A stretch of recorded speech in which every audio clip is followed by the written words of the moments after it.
Today's Parenting Great Kids podcast is brought to you by Life on the Fast Track podcast. From Slate, in collaboration with Ford, comes the new podcast, Life on the Fast Track. Cheer on 3 Girl Scouts as they design, build, and race wooden cars in the Ford Girls Fast Track races.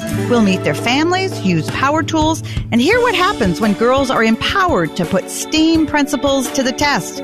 Download and subscribe to Life on the Fast Track wherever you get your podcasts. And by BIRCH. You know, friends, many of us use credit cards for everything. But did you know that the average person misses out on $300 worth of rewards every year simply because they're not using the right cards? I never knew that. A new app called BIRCH helps you get the most out of your cards and earn the travel rewards you deserve. Just connect your debit and credit cards securely, and BIRCH will actively track your rewards programs and show you how to use them the right way, even in real time before you buy. It also analyzes your transactions and recommends cards that will earn you more based on the way you spend. Download BIRCH, B-I-R-C-H, in the App Store and sign up for free today. For 30 plus years, I've seen every type of child grow up. Instead of giving me what I wanted, she gave me what I needed, which was truth. Don't let emotions win. Let truth win. Do your very best, and you should have a lot of fun while you do it. And the better you get at something, the more fun you're going to have at something. You moms and dads are wired with everything you need to be a parent to a great kid. Welcome to Parenting Great Kids. This is episode number 50. Hard to believe. I'm your host, Dr. Meg Meeker. Today, I'm going to be talking about how moms can find the right balance between working outside the home and raising their family. I have 2 wonderful guests with me, Rachel Cruze and Christy Wright. Both Rachel and Christy work with Dave Ramsey at Ramsey Solutions. Rachel is the author of the New York Times bestseller, Smart Money, Smart Kids, and she tours the United States speaking to parents about how they can raise financially responsible kids. Outstanding book. Christy also travels the U.S. teaching women how they can build businesses with her program called Business Boutique. Both Rachel and Christy have young children at home, and they know a thing or two about how hectic life can be trying to get that right balance between working outside the home and keeping your kids happy. Also in this episode, I'll be featuring a listener question about an almost 2-year-old who is running the home. She will not fall asleep on her own or stay in her room during the night. Got to listen to that question. As always, I'll share my points to ponder for you to start using right away. And parents, as a reminder, don't just download these episodes. Click subscribe. When you do that, you're joining my parenting revolution, and every new episode will automatically show up in your subscribed list. You won't regret it. And we'd love for you to write us a review on iTunes and let us know what you think of these podcasts. The podcasts are here to help you. So if there's a topic you want to hear about, a question you have, please write me. Also, not only are we on iTunes, but the Parenting Great Kids podcast is now available in the Google Play Store and on Stitcher. So no matter where you get your podcast, subscribe today and don't miss one single episode. And now on to my points to ponder. First, ask for what you need, both at home and at work. You know, ladies, we train people how to treat us. We train our children how to talk to us, our husbands how to treat us, our employers how to treat us, and our coworkers as well. And the truth of the matter is, as much as I don't want to admit it, many women undervalue our work, both at home and in our jobs. So take some inventory and do some soul searching. Are you one of those women? Do you always tell people, sure, I can do that. You don't need to pay me. It's okay. No skin off of my back. I'm always available. If you are undervaluing your work, either at home or in your job, don't do this. Men don't do it. I've often found myself giving away my time when I don't want to, saying something like, oh, no, I'm happy to do that. But the truth of the matter is, I rob people of doing things because I often step in and say, sure, it's no big deal. I can do that. We women need to be more assertive with others in a very nice way and tell them what we can and cannot do, and then not feel guilty about that. So if you ever wonder whether or not what you're asking for is unreasonable, ask yourself this simple question. Would your husband or brother ask for it? What would your husband or brother or father do in your very same situation? And I think that you will be surprised to find that many times they would very easily say, nope, I can't do that. Or, if I'm going to be doing that extra work, I'm going to need a bit more money. Or, I really need help around the house because managing 4 kids all by myself and running the home is really tricky. So I'd like you to do this, X, Y, or Z. And I think that we really need to be thinking about how men approach certain situations and how they value their work. And we need to start valuing our work and ourselves, both at home and in the workplace. Remember, men tend to be much more black and white and pragmatic about issues, and we can take a lesson from them. They don't personalize issues. So try, if you can, to be a little more pragmatic. As Christy says, if you don't ask for help around the house or at work, if you don't ask for a pay raise, more time off, etc., the answer is always no. So ask for help, both at home and in the workplace. 2, when you are home, be intentionally present when you're with your family. That means when you come home from work, hide your phone, computer, change your mindset if you find yourself constantly thinking about work. I remember when my kids were living at home and they were young. They're all grown now, and of course, they're not living at home.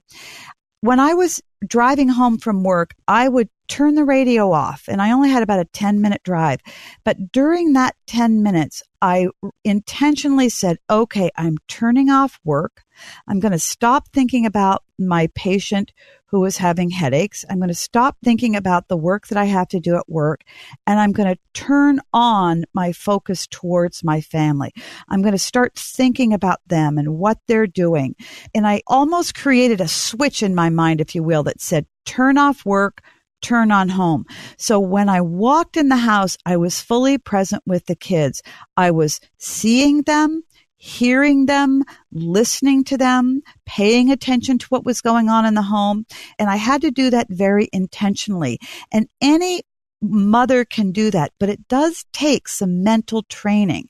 So don't expect to just stop what you're thinking about when you're at work and join in the family. You have to make a mental effort to really be intentionally present with them. Do what you can to pay attention to what your kids are talking about, to what they're doing. What are they watching? What is their homework? Who are they talking to on the phone?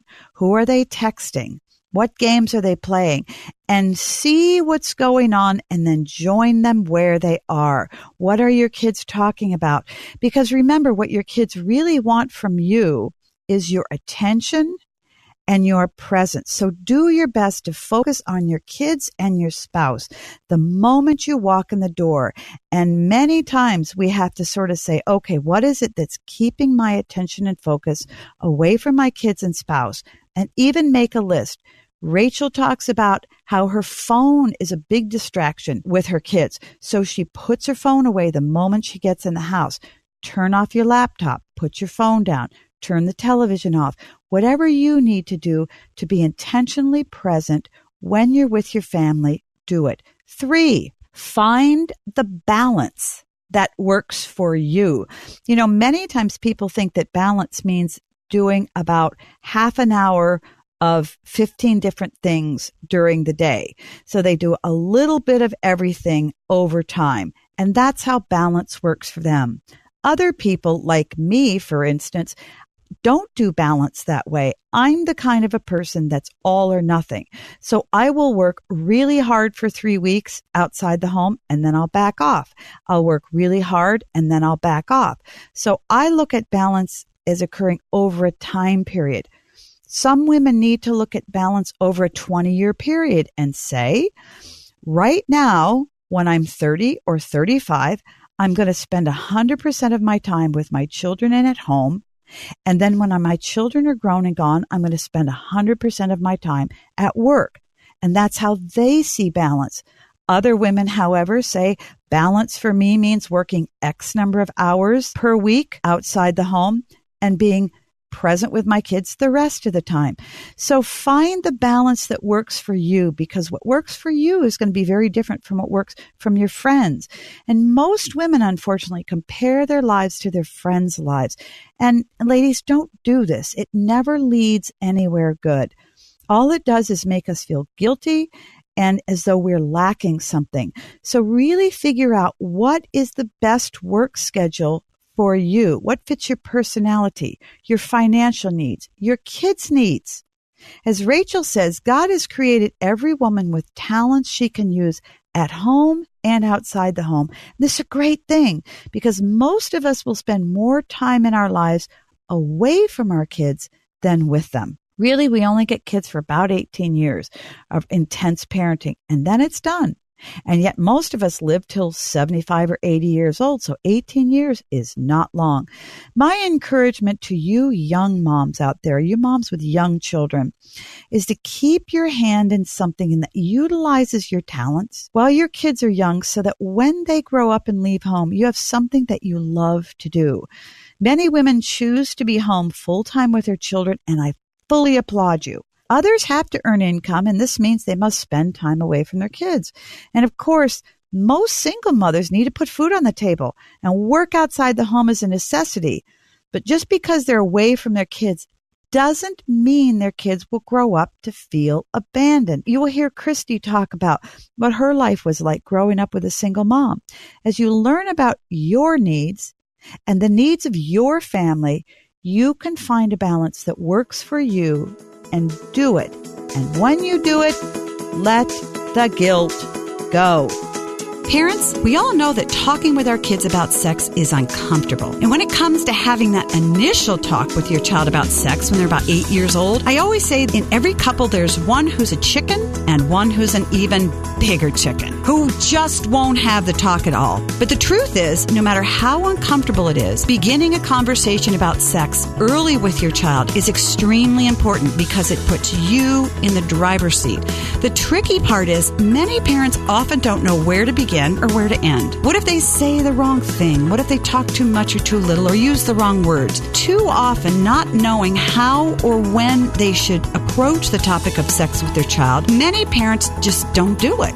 And then this leaves your child at the hands of the culture or his friends to teach him about sex. I have created a digital toolkit just for you called How to Have the Talk with Your Child. It walks you through the process of having that initial conversation with your child about sex. The toolkit's packed with a variety of resources and all the information you need to get ready to have that initial conversation, including ages and stages chart to help you determine when to have the talk with your child.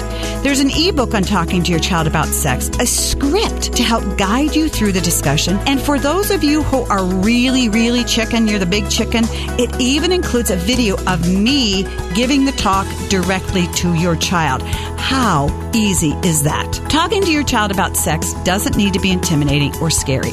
It can be really a great experience, and it'll help you establish a strong relationship with your child.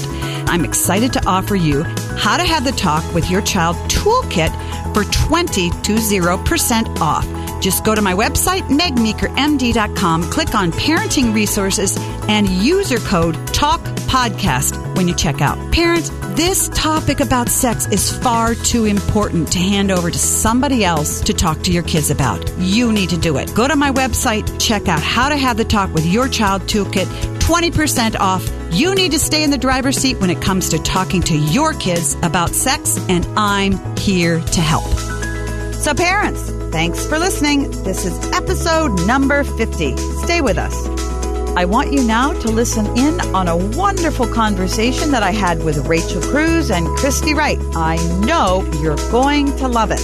Well, Christy and Rachel, thanks so much for joining me on my podcast today. Yeah, thanks so much for having us. Thanks, Meg. Excited to be here. This is going to be fun. You know, one of my pet peeves when women talk about working is this idea of working moms. You know, all moms are working. So I try to talk about paid moms. Because every mother works a ton. Yeah, some of us get paid outside the home and some of us don't. So I just like to, right out the chute, I like to, clarify that. So you both work outside the home. You have very vibrant careers. You both have young kids at homes and husbands. Was there a time when you remember deciding how much time you'd work outside the home and how much time you wouldn't, or did you let your job just kind of dictate your schedule once you dove into working outside the home? Well, Meg, for me, this is Christy, I'm starting here, but for me, I let the job dictate part of it, but also kind of learned what my needs were, because before having kids, you have no idea what that's going to be like, and you don't know what you're going to want. So I didn't know if I'd want to go back to work full time or if I'd want to go back part time, and I realized really quickly for me that I love to work. It's not that I have to, I must. I just go into this job and collect a paycheck, and I'm away from my family for something I hate. I actually love it. And so coming back from maternity leave was something I was excited to do. And it's not because I don't love my children, but I wanted to have both in my life. And so with each season of my life, I've kind of decided what my needs were. We were just talking even off air. I had 2 babies in 2 years.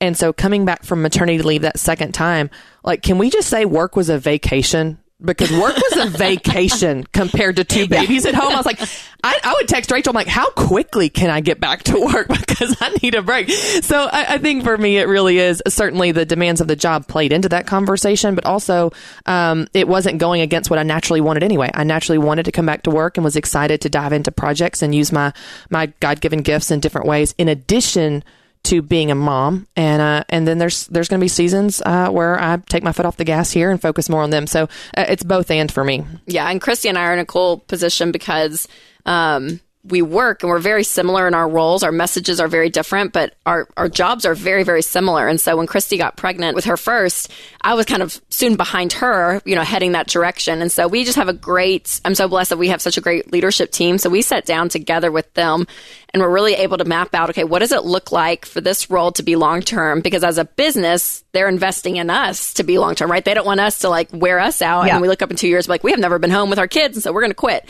So how do they be wise as a leadership team to put us in a good position to win? So we had really great conversations of leadership. So that's one thing I'm thankful for. And I know not everyone has that flexibility or that availability, but if you can just get with your team or your boss and say, hey, is there, if you're a working mom, what's the role look like if I do want to be a little bit more flexible? So I would say my biggest change was travel for me, because I was going all the time. And I loved it. When it was just Winston and I'd be like, hey, haven't we gone for 2 nights? He's like, okay, cool, have fun. See you Friday. And he would come on the trips with me sometimes. So I really loved that part of my job. And I still love doing that, but I've pulled back major on that part. I've basically cut my travel in half. And so for me, that kind of, I feel like allows me to have my head above water in a sense as being a mom with my role specifically. Yeah. So I would say it was kind of a mix a little bit. And my babies were 2.5 years apart versus Christy's were 18 months. Yeah, so mine was probably a little bit more sanity. Yeah. And I have 2 girls and she has 2 boys. So,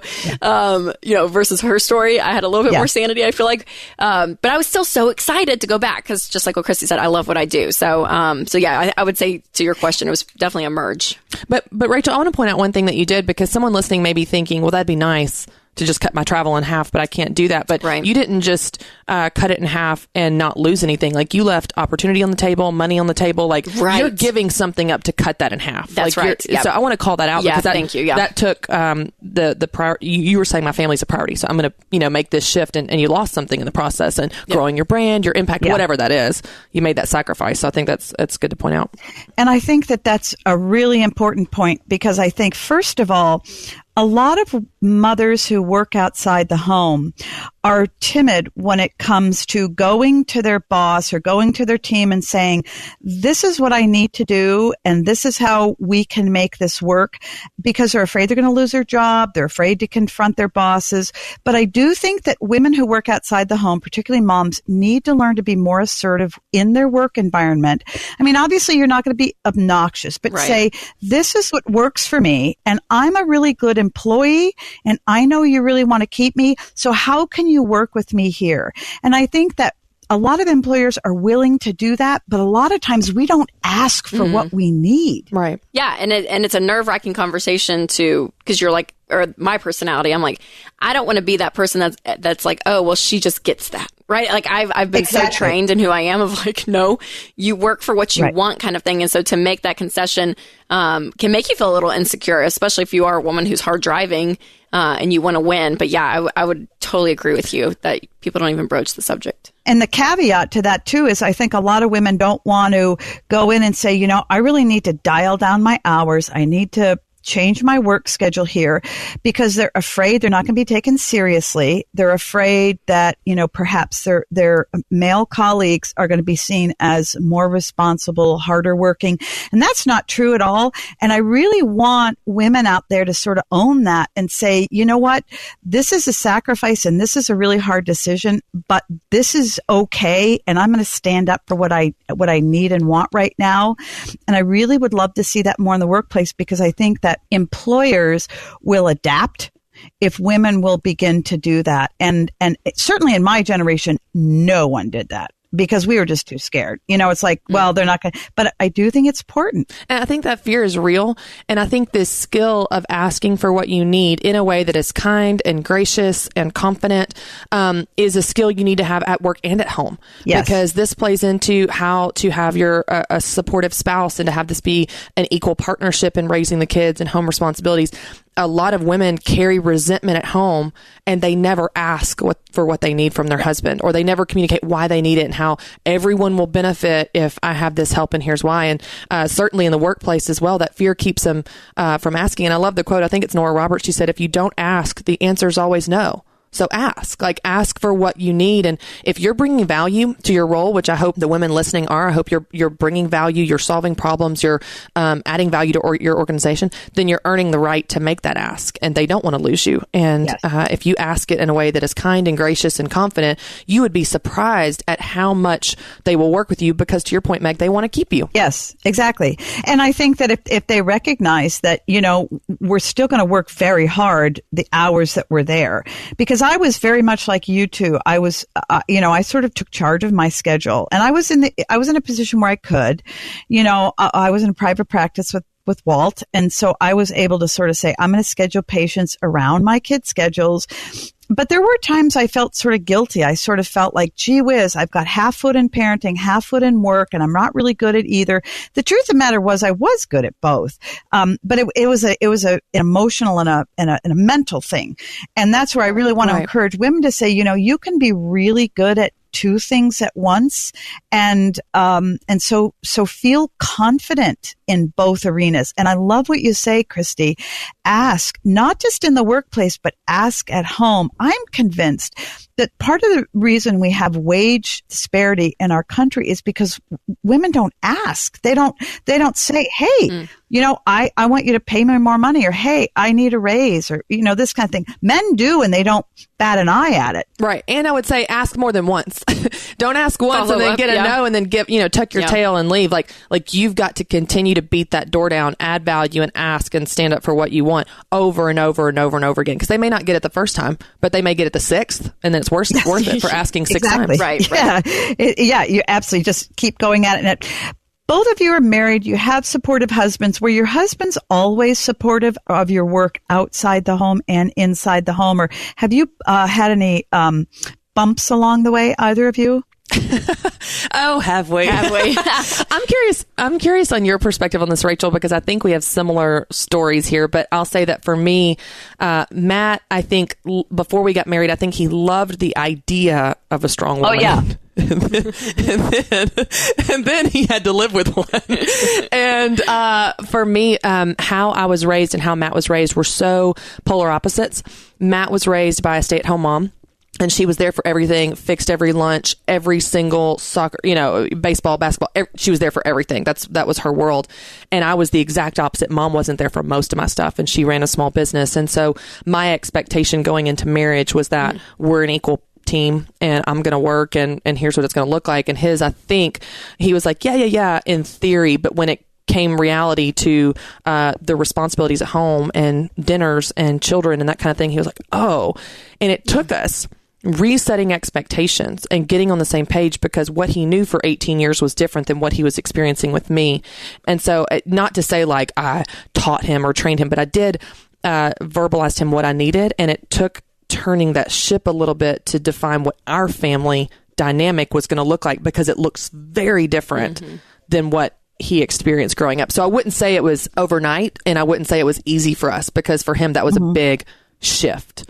I grew up with a stay-at-home mom. He grew up with a stay-at-home mom. So it was almost like Winston and I were learning together, what does it look like to do this as a couple? And I'll say for Winston, his struggle was not really even like, quote unquote housework or responsibilities. All of that came pretty easy for us. I mean, he's willing to like do dishes, and he, I don't know, that was a natural thing for him. He's a natural nurturer, I would say so, on even his personality. So for him, that wasn't a big deal, but he's not to be run over by any means. He's very strong. And he tells me all the time, Rachel, I'm your brake pedal.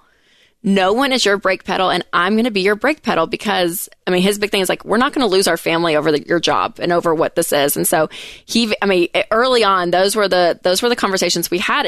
And I'll say too, in our marriage, I've learned over the last 8 years, I can look back, and I was talking to someone about this the other day, and I was like, we're not perfect by any means. I mean, we've done our share of good marriage counseling for years, and like, do you know what I mean? Like, we've worked for sure on different areas of our marriage.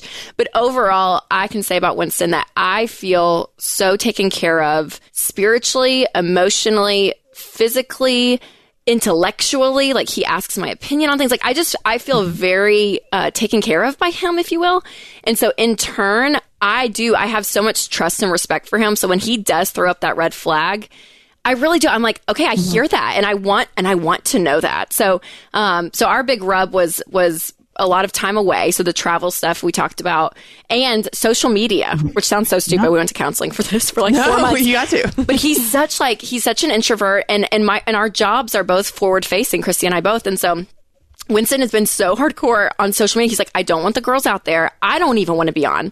And it's a personality thing more than anything. I mean, he's like, I don't care, what Cindy and DC is watching tonight on TV, but I do. Like Instagram story. I'm like, what's everyone watching? Because I'm curious about people's lives. My personality is like, hey, it's a party, and we're all in this together, and I love it. And so there's that personality difference, I would say, too, in that. So those are more of our, I think, our struggles. But the important thing is that foundation. I feel like if you have a husband and you that are on that same team and working towards the right expectations, like what Christy was saying, and in general, your marriage, you both feel served and taken care of by each other, then it kind of naturally plays out in somewhat of a healthy way most of the time. So I want to share one thing that Matt said. Matt and Winston have very similar personalities. Yes. So I think, and Rachel and I obviously do. So I think it's always a fun dynamic to hear like what we're going through with our jobs, like she said, being forward facing, and then Matt and Winston. But Matt did a video with me for the Business Boutique Academy, and it was just kind of an interview with him as the spouse of someone running a business unit, being all these things we're talking about with the nature of our job. And I asked him a question that so many women have asked me. How do I get my husband on board? Now, you could relate this to starting a business, but certainly even what we're talking about, Meg, of being supportive of my career or whatever that thing. So I thought he was going to give me tips, right? Like, I was like, how do you get your husband on board? The three top things. Yeah, because that's how I think in blog form. The 3 things to get your spouse on board.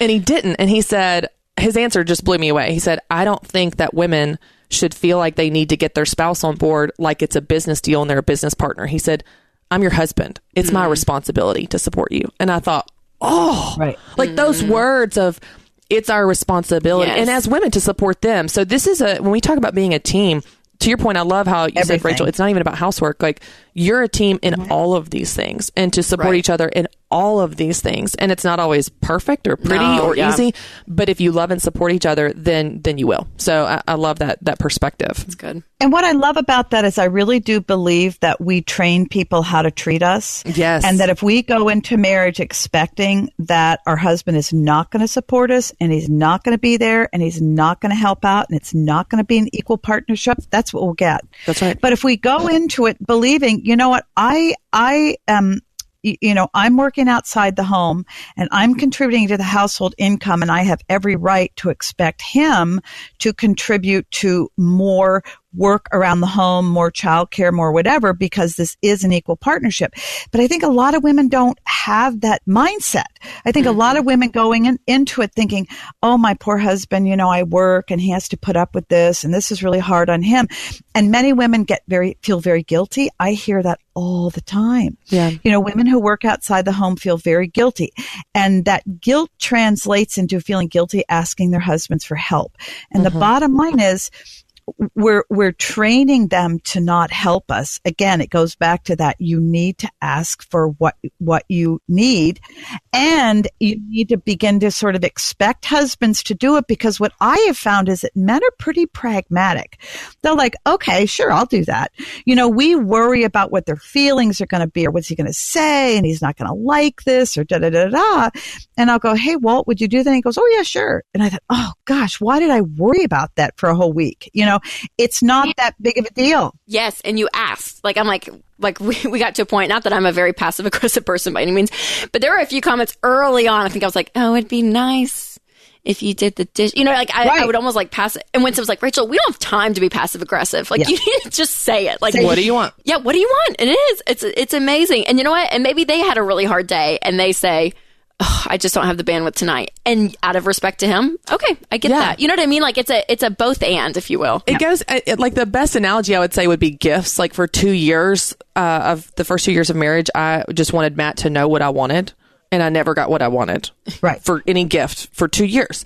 And then some seasoned married other women were like, you just got to tell him. Exactly. So that Christmas I said, I want jewelry. Oh, honey. Not costume jewelry. I want expensive jewelry I wouldn't buy myself that costs more than $5. Right. That's what I want for Christmas. And you know what I got? I got some stinking jewelry for Christmas. Nice jewelry. It's but apply that to anything. It's if you want him to do the dishes, ask him to do the dishes. If you want to go work out, say, hey, watch the kids. I'm going to go work out because I'll come back and feel better and be better for everyone. So, and just tell them what you need. So gifts or anything around the house, just tell them. Yeah. Just say it, because they cannot read our minds.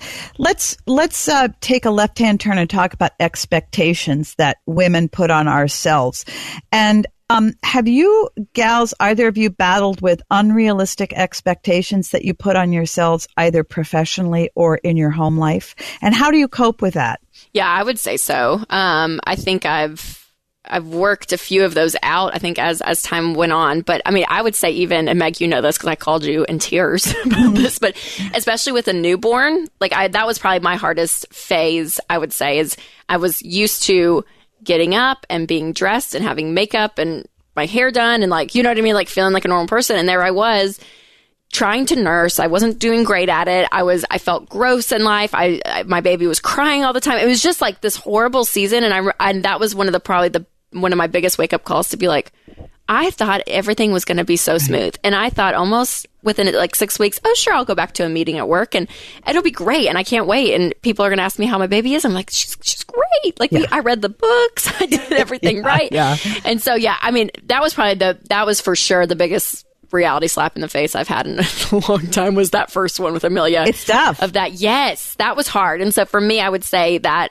first season of parenting, I thought would be so different. Yeah. And it was so much harder than I thought. And my expectation of who I was going to be and what I was going to bring to the table, I suddenly felt like I just don't have anything to give with anything. I can't even nurse my baby. A little TMI, but that, you know what I'm saying? That was a bad, hard season where I had this total expectation and it was nowhere met at all. Yeah, where I think we're led to believe that life is a certain way and breastfeeding babies is a certain way and parenting is a certain way, and mothers had this running list of all these things we should do and be at home and that we should do and say with our kids and what we should feed them and where they should go to school, and then we do the exact same thing with our work. Parents, I hope you're enjoying my conversation with Rachel and Christy. We need to take a quick break, but don't go anywhere. We'll be right back with more of my conversation with Rachel Cruze and Christy Wright. Friends, the fact is, taking care of your health is a commitment, and that can feel overwhelming. That's why I've been loving Omax 3 Ultra Pure supplements. With Omax 3, you just need to do one little thing to experience big health benefits. Omax 3 Ultra Pure is the purest omega-3 supplement on the market, containing nearly 95% high-quality omega-3s. They even do this cool thing called the freezer test challenge. If you freeze any other omega-3 supplement, it'll get cloudy. That's all the filler. Meanwhile, an Omax 3 soft gel remains clear. It's that pure. Better yet, omega-3s are amazing at alleviating joint pain and muscle soreness and making you feel your best post-workout. They can also improve focus and memory, boost cardiovascular health, and more. It just makes sense to take a daily omega-3 supplement. Try it for yourself. Omax 3 comes with a 60-day money-back guarantee, so you have plenty of time to really feel the Omax difference. Go to tryomax.com/Meg today to get a box of Omax 3 Ultra Pure for free. That's tryomax.com/Meg to get your free box of Omax 3. Try omax.com/Meg. Terms and conditions apply. Friends, spring is here, and that means spring cleaning is too. The Magic Eraser is great at cleaning tough messes all around the house, kitchen, bathroom. If you have kids who crayon on walls or use marker on their walls, in my house, it gets those stains off too. The Magic Eraser is great at cleaning any tough mess you have around your house, and I think it's going to be the most useful tool in your spring cleaning toolbox this year. All you have to do is wet, squeeze, and erase. It cleans messes and stains where wipes and sprays fail to. It's great on burnt stains on your stovetop and grimy rings around the bathtub. If you want to get a list of stains and messes that Magic Eraser gets rid of, go to www.mrclean.com/podcast. As a busy parent, it's hard to find time and energy to make sure you're eating well and eating right. Sunbasket makes it easy and convenient to cook healthy, delicious meals at home no matter how much experience you have in the kitchen. That way your family can eat better, feel better, and skip the grocery store at the same time. Just go to the Sunbasket app and pick from 18 weekly recipes like fully loaded beef tacos with Mexican simmer sauce. There are paleo, gluten-free, lean and clean, vegan, Mediterranean, family options, and so much more. Sunbasket works with the best farms and suppliers to bring you fresh, organic produce and responsibly raised meats and seafood. Everything is pre-measured and easy to prep. You can get a healthy and delicious meal on the table in about 30 minutes. And friends, anybody who's listened to my podcast longer than a week knows how much I love Sunbasket, and I love to cook. But the flavors Sunbasket comes up with are unbelievable. There's something for every healthy journey and every busy lifestyle with Sunbasket. Go to sunbasket.com/Meg today to learn more and get $35 off your first order. That's sunbasket.com/Meg for $35 off. sunbasket.com/Meg. Christy, have you battled unrealistic expectations with yourself? Meg, I feel like my whole life is unrealistic expectations. I tend to be an Christy optimist. The glass is half full. It's so all full. the time. It's There's two overflowing. drops. Christy's like, listen, it's going to be fine. We have an abundance of glass.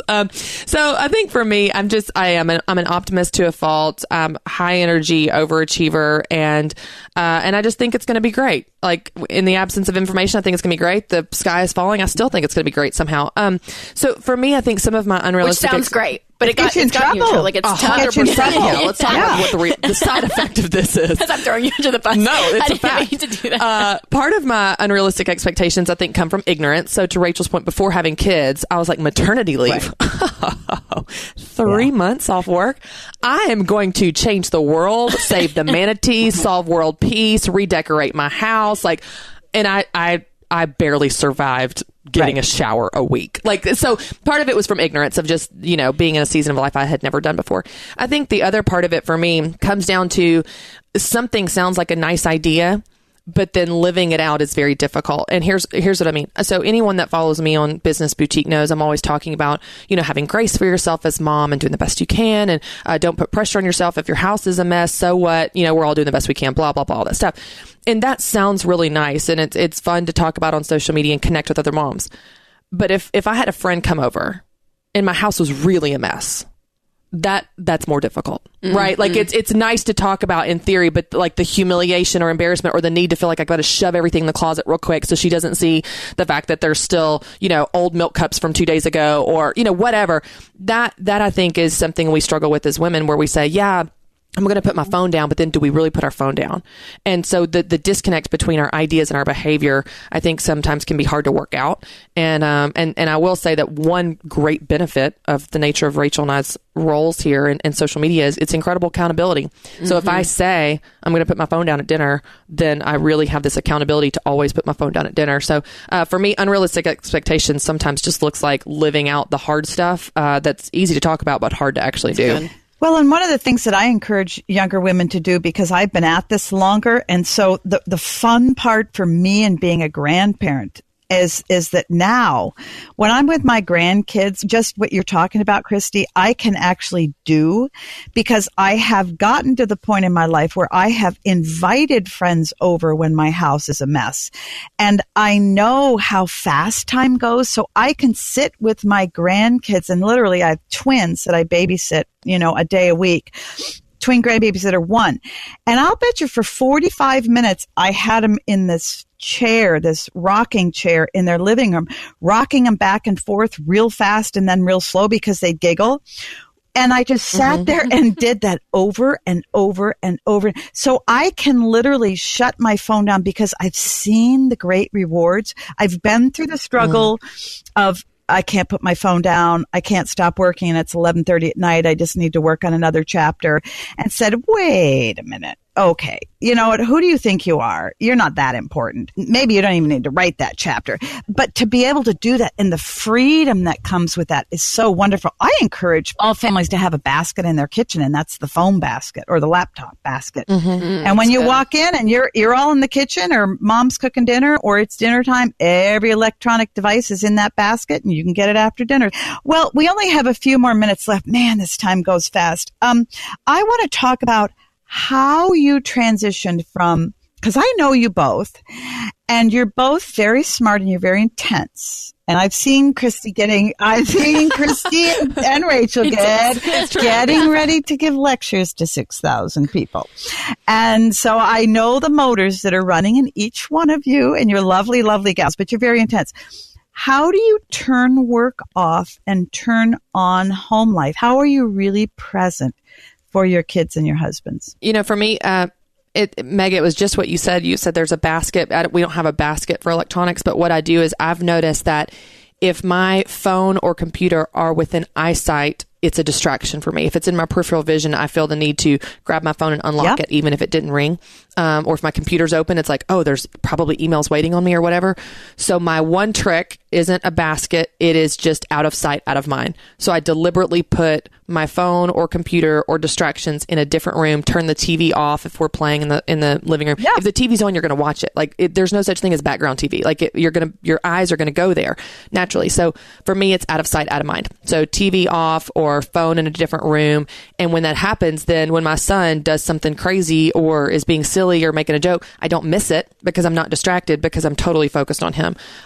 So it's a very intentional practice I've created, and it's become a habit, and it just removes the ability to be distracted, so I'm not tempted. Yeah, I would say that's the biggest thing too. I mean, the phone. I mean, that's it. I mean, that's my number one for sure. And that's exactly, Christy.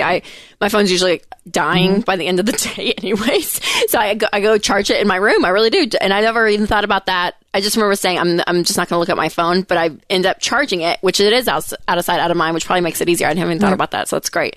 So I would say that. And Meg, for me, we put our girls down early. Like their bedtime is 7 o'clock. Ours too, yeah. Yeah. So when I get home from work, it's usually, depending on the day, 4 to 5 o'clock, sometimes 5:30 if there's like a later meeting, but some in those hours. So when I get home, I look at the clock and I'm like, okay, I have 2.5 hours. I have 2.5 hours, and I have a 6-month-old and an almost 3-year-old, and it's a marathon. I mean, I'm tired at the end of the day. I'm somewhat sometimes energized by work. If I'm doing something like, really mind-boggling or something, had a great meeting, then I am energized. But sometimes I'm just exhausted, and I'm like, it's a marathon, Rachel. You have 2.5 hours to do this, and you've got to do it well. So I kind of like psych myself up, and I look at the clock. It's like the countdown to bedtime, and I even know at 6:45 we're heading up to get pajamas and baths. I know kind of our routine, if you will. So for me, having that, I almost feel like, which sounds probably horrible as I'm saying it out loud, it's almost like checked boxes, because I'm like, okay, for the first hour I'm home, we're gonna paint and get watercolor. Like I have an activity, we'll do something fun together, then we'll be making dinner, and then it's bath time, and then it's over. Like it's so quick. Yeah. And so for me, it's the clock. It's looking at that and saying, okay, this is the amount of time I have, and I'm going to maximize it, because once those girls are down, then Winston and I, we do kind of plug back in, and like he'll check email. We'll find, we'll start watching the show that we're like binge watching, for that time in life kind of thing, or hang out together, whatever it is. But for me, the clock is a huge, like, I don't know. It's a motivator. But it's a discipline. It's a mental discipline. Christy, how do you transition from work to home and be present for your family? For me, it's just the out of sight, out of mind. But I think this sounds like a silly practice, but it's one of the tips that's worked for me. If I'm having a stressful day, because I've had a lot of stressful days the last couple of years of getting Business Boutique off the ground and everything that we've started. If I'm having a stressful day and I'm coming home and let's say I'm in a bad mood or I'm just distracted or whatever, one of the things that I have started doing is act the way I want to feel. And what I've noticed is when I act the way I want to feel, then the feelings follow. So I come in the house and I act like I'm in the best mood. I can't wait to see my boys. I'm so excited. I'm not distracted at all. And what happens is within about 3 to 5 minutes, I'm in the best mood. I'm not distracted, and I can't wait to see my boys. I love it. And so it's shifting. It's an intentional decision in the garage as I'm parking my car to say, it's not their fault. I had a bad meeting or a frustrating conversation. I'm going to go in there and act the way that I want to feel. And I've noticed that what happens is I actually then do begin to feel that way. I'm That's an awesome suggestion, because so many people say, oh, you need to live authentically, and you need to let people know how you feel, and you need to be real with it. And I'm like, my husband's like, I've had enough of your feelings. I don't need to know anymore. Some people don't need my authentic feelings, Meg. Let's just be honest. I know how you feel. Yeah.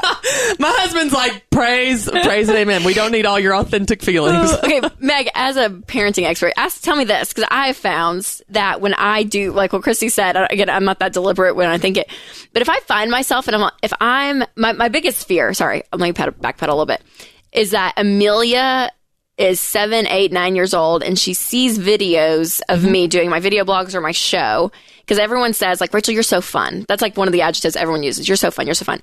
And my biggest fear is that I'm going to look up, in 5 years, and she's going to watch some of these videos and be like, you were so much more fun on camera than you were at home. And so for me, I'm like, I've got to be fun, Rachel, even at home. Even when it's hard and you're tired, but like, I want to be a fun mom. That sounds so shallow, but like, when you're exhausted as a working mom, like sometimes you're just short-tempered and it's like, just get this done or just do this. Like, I'm like, Rachel, be fun.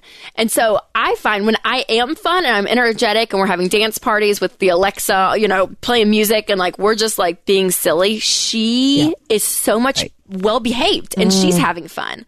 Is that, I mean, like, what's the psychology behind that? I mean, I know your kids come off of you. Yeah, you're absolutely right. But you can't be fun all the time. But I think it's perfectly legitimate for her because I love what you're driving at, because my kids know this about me because they're adults now. They know my work mode and they know my home life mode. And my kids will even say to me, Mom, you're using your radio voice. Oh, yeah. Mom, you're using your radio voice. In other words, you're starting to lecture me and tell me, and I don't want to hear that. So they recognize that there's a part of me that's public and that is a little bit different than a part of me that's private, and that's okay. The private person is far more complex.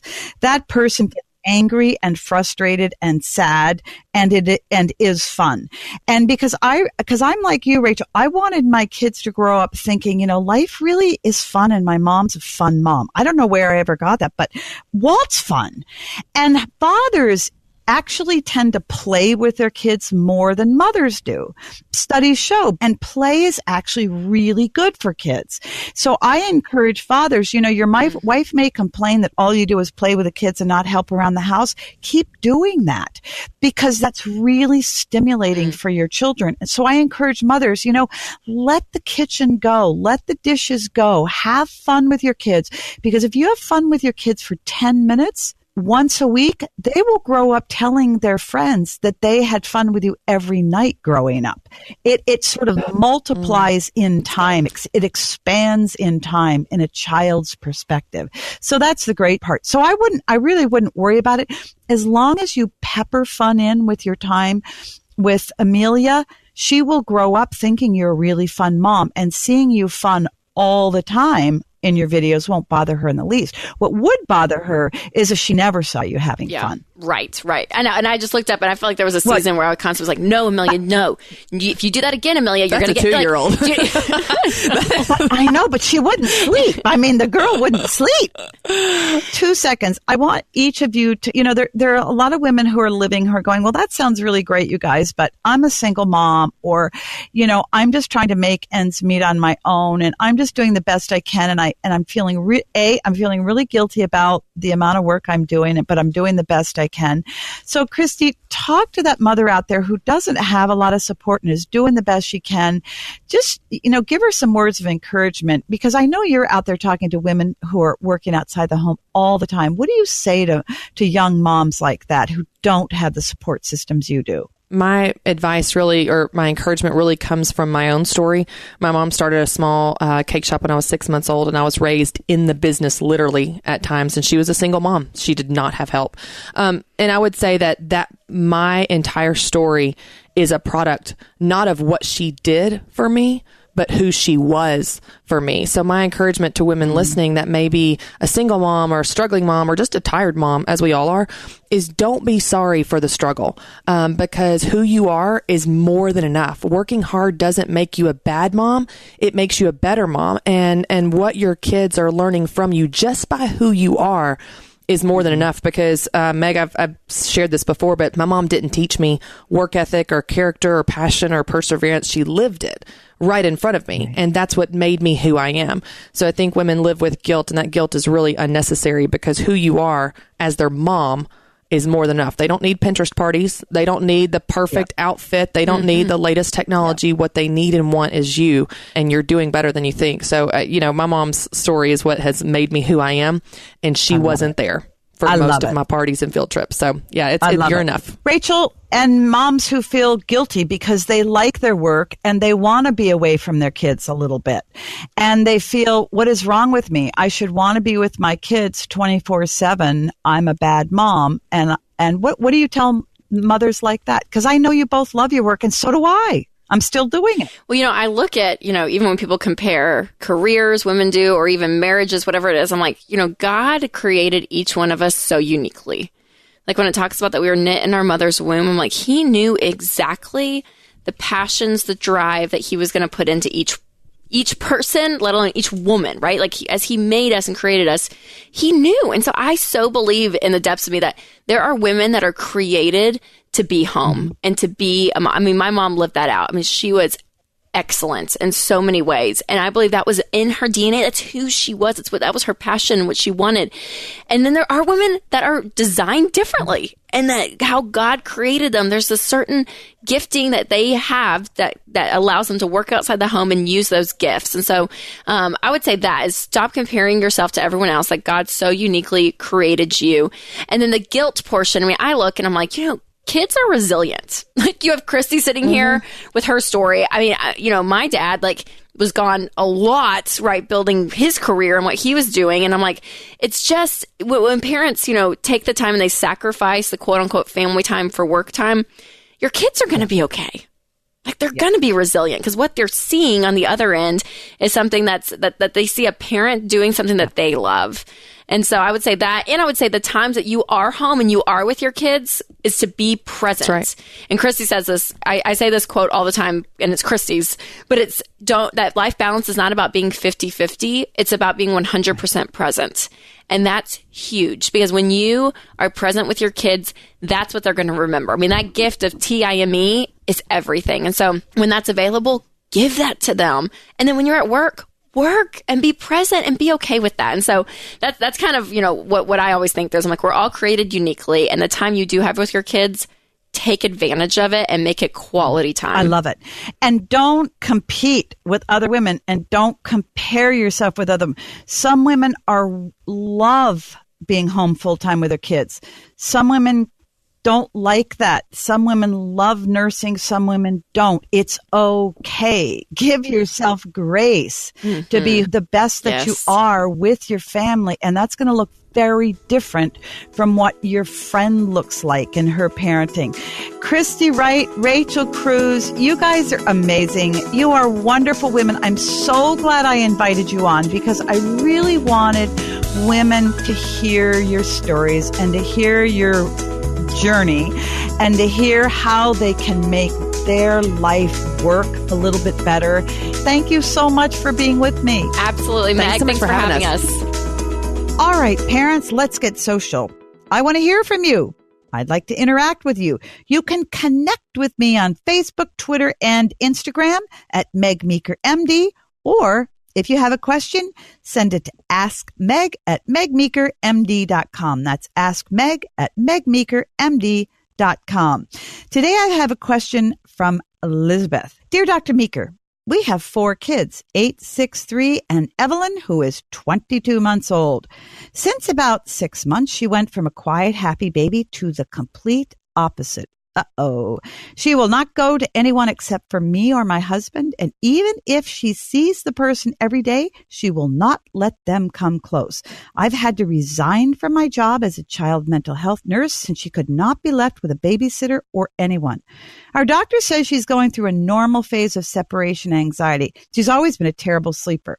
She would only sleep if I nursed her, which I managed to stop at 12 months. Then I had to rock her to sleep, then put her gently down in her crib. We've finally been able to move her sister into the nursery, and now they share a double bed.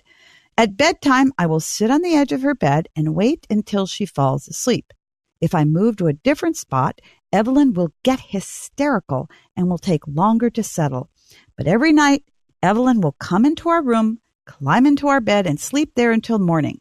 My husband and I do not get much sleep since she comes into our bed because she kicks us all night long. I have to do the same routine for naps. How can we get Evelyn to sleep in her bed? She's a loud crier, and since she shares a room with her sister, any noise will be too disruptive for the family. We live in a small 3-bedroom bungalow, and noises carry well. Our oldest daughter is starting to wake up since she's become used to being woken up from her younger sister.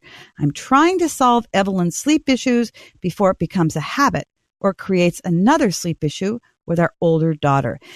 Dear Elizabeth, you have a monstrous situation on your hands.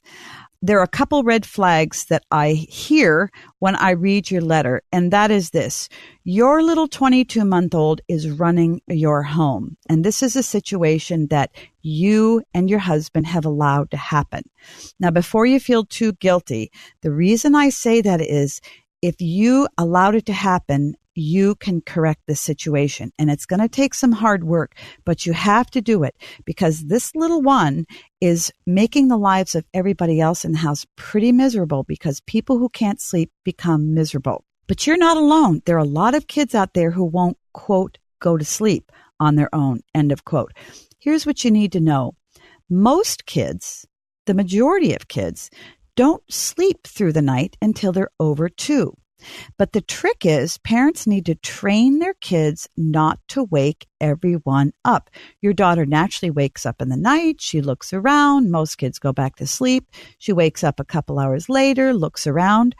And your daughter believes now that she needs you to go to sleep and she needs you to stay asleep because if she's away from you in the night, she's not safe. And you need to change that. Allowing your daughter to depend on you to be put to sleep, and depend on you to be with her to stay asleep, teaches her this very bad lesson, and that is this: Evelyn, unless you're with me, you're not okay in your bed. You're not safe.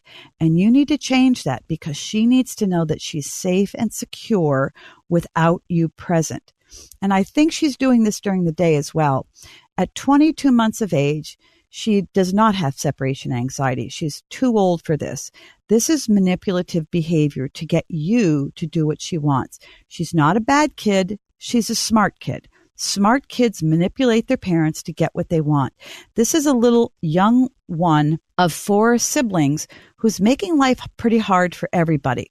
So here's what I want you to do, and I need you to listen very carefully, because this is a sleep training program I've used successfully with hundreds of families over 30 years.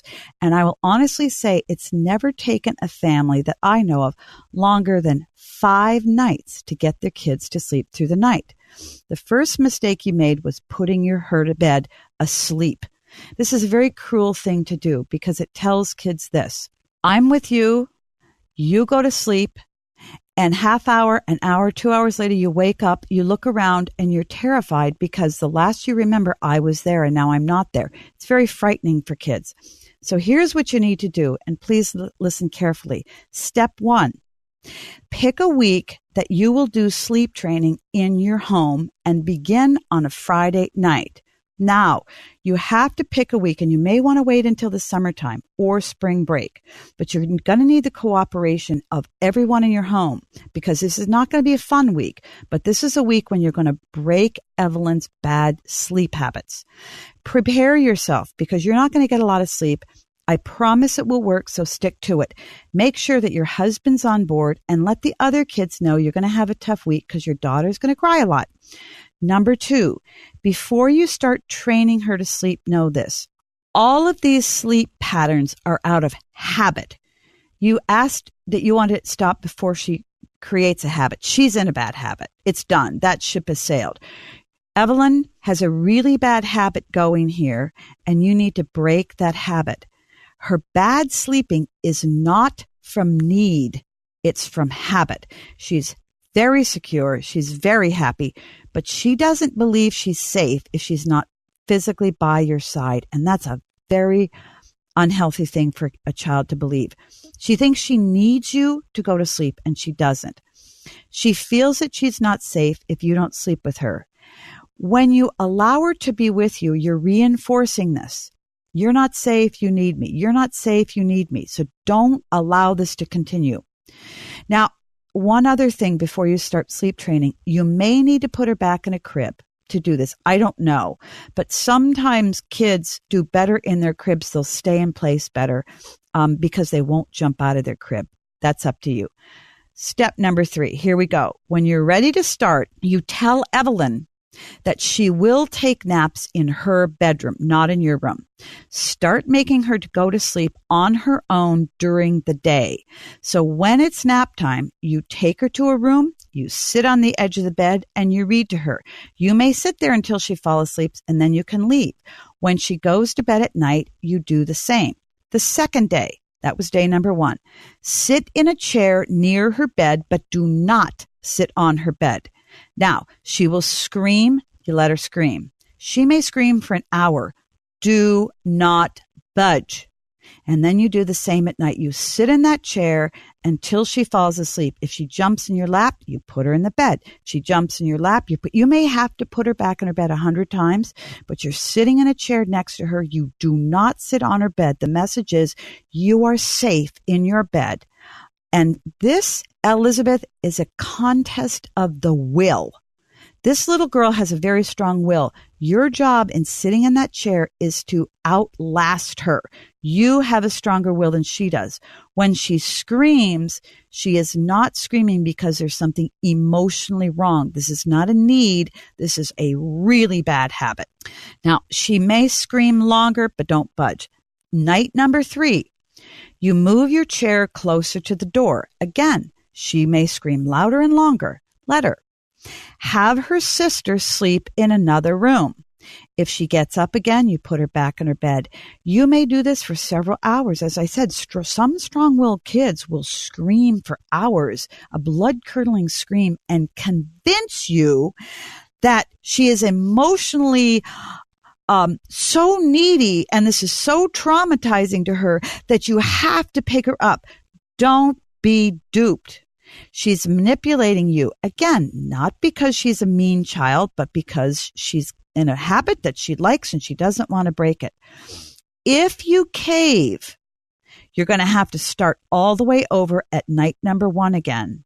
And you don't want to go through the first 2 nights that were so hard again. She'll exhaust herself and then she'll fall asleep. If she wakes up in the night, you put her right back in her bed. Finally, the next night, have your chair near her door after you read to her. Whatever you do, no lying down in her bed. This feels cruel, but you're teaching her, again, you are safe in your bed. I also encourage you as you do these nights, and like I said, I've never had this take longer than 5 nights for a family to sleep train a child. I encourage you to do 1 night and your husband to do 1 night. The key to success here is that once you start this process, you cannot budge. The moment you lay down in bed with her, you have to start all over again, and it will take you weeks. Again, this is battle of the wills, and she needs to see that your will is stronger than hers. There's nothing going on here other than a very stubborn, strong-willed child who wants her way. Now, you said that your home is small. People in the house are going to lose some sleep. That's why you start on a Friday night so that the other kids can sleep in if they want to. If you need to wait to summertime to do this, that's fine. Perhaps you need to allow your other kids to sleep at grandma's house or aunt or uncle's house or a friend's house for a couple of nights while you're doing this. But Elizabeth, I encourage you, do it now. If you don't, you're going to have a 3, 4, 5, and 6-year-old child on your hands who refuses to sleep on her own, who is convinced she needs you to be with her, and she's going to turn into a monster, and you don't want that. If you need to wait until summertime to start the sleep training process, that's fine. But here's what I would do if she were mine. You put a sleeping bag or a mattress on the floor in your bedroom, and if she wants to sleep there, not in your bed, until sleep training begins, that's perfectly fine. But it isn't fair to your daughter that she has to babysit her little sister in the middle of the night and she loses sleep. It's not fair to you and your husband that this little one is keeping you up at night because she's kicking you all night long. And I promise, once Evelyn starts to sleep better, because remember, she's losing sleep as well. Once Evelyn starts to sleep better and everyone in the home sleeps better, everybody is going to be so much happier in a better mood. And you'll notice a big change in Evelyn too. A lot of her bad behavior is because she's tired, because she's not sleeping. So you need to do this as a kindness towards her. Well, parents, I love answering your questions, so please keep sending them in to me. Again, you can email your parenting questions to askmeg@megmeekermd.com. Again, askmeg@megmeekermd.com.